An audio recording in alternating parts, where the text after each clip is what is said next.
everyone out there. My name is Vaughn Johnson of Philly.com, and here are my quick thoughts on this week's edition of Monday Night Raw. First up on the agenda is that we have a championship match to look forward to, a WWE World Heavyweight Championship match to be exact, between Triple H and Dean Ambrose. Now, the speculation on the internet has been that it will take place at their the special, the March to WrestleMania special, which is later on in March, but that wasn't officially announced Monday night.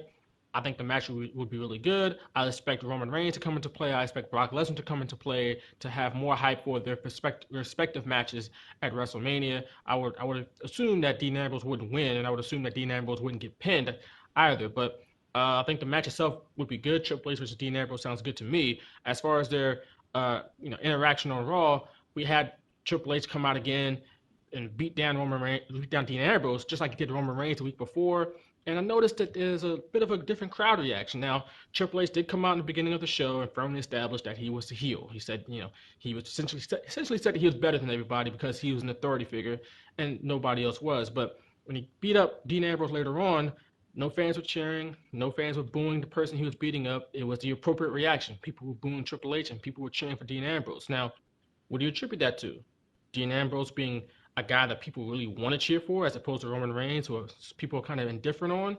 And I think that's the reaction WWE intended for this angle. Another thing I noticed on this week's episode of Raw was the amount of talking there was in the show. There was a lot of talking. Some of the talking segments that we had were longer than a lot of the matches. A lot of the matches were 5 minutes or less and really didn't accomplish anything. Meanwhile, the talking segments, the one with Stephanie McMahon, the one with Triple H and Dean Ambrose in the beginning of the show, went over 10 minutes. And while they were good, they were just longer than some of the matches. And I know some people don't really watch wrestling to watch talking. We watch wrestling to watch wrestling. And we didn't get a whole lot of lengthy matches this week. Another talking segment we had was Vince McMahon and The Undertaker. That was rather brief considering that it was pretty much hyped up all night long. Undertaker came out, said the blood of Shane McMahon will be on Vince McMahon's hands, not on his. And then he left. So we got all this hype about The Undertaker returning to Raw and came out, said about 12 words and left. And Vince McMahon continued to talk about whatever he's going to talk about the match and whatnot, but it really didn't get anywhere. Instead of explaining why Undertaker would actually take part in this Hell in a Cell match at WrestleMania, they didn't really get to that explanation. They just carried on as if there shouldn't be one. I think fans want an explanation, but WWE didn't give one this past Monday night. And the wrap up here on my observations is the Divas Championship scene. And we were supposed to get a number one contender this past Monday night, but we had a double pin, almost like what they've been doing on NXT the last couple of weeks, where we had some controversy where there was a draw, there was no winner, and therefore it seemed as though, neither Sasha Banks or Becky Lynch would go to WrestleMania, but of course that was rectified because you can't just have that controversy hanging like that, right? I mean, of course that was going to get solved.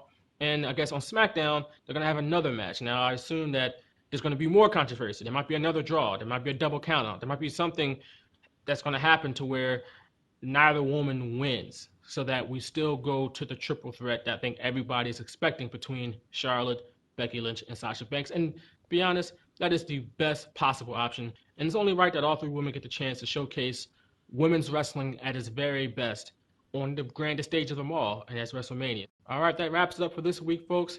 Make sure you tune in next week for more of our observations on Monday Night Raw. Be sure to follow me on Twitter at Vaughn M. Johnson and read all of my content at the Square Circle blog on Philly.com.